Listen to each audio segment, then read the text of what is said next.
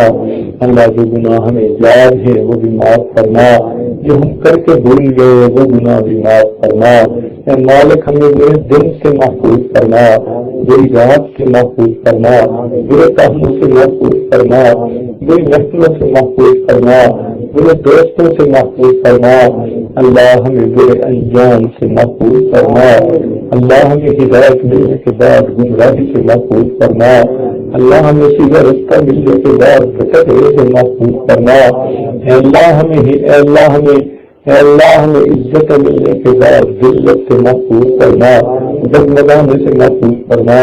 اے اللہ جگ ہنسائی سے محفوظ کرنا، ذلت رسوائی سے محفوظ کرنا.